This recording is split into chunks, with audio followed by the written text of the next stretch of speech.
Hello there mga kamamshi, today naman ay magluluto ako ng skabetsyang tilapia. Lagyan ng harina ang ating tilapia bago iprito, pero timplahan nyo muna po ito dahil ito ay nauna ko nang nalagyan ng asin. Ngayon naman ay prituhin naman natin ang ating isdang tilapia at syempre sa medium flame lamang para hindi naman mabigla ang pagkaluto sa ating isda.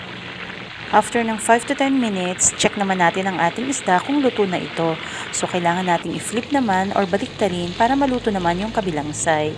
Magigisa naman ako ngayon ng luya, sibuyas at bawang.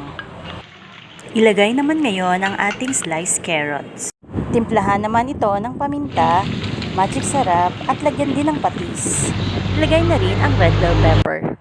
Mag-add ng half cup of water, lagyan ito ng suka, sugar, at yung tinunaw na cornstarch and then mix it well. Ilagay na rin ang ating tilapia na pinirito, ilagay na rin ang spring onion at ito na ang ating skabetsyang tilapia.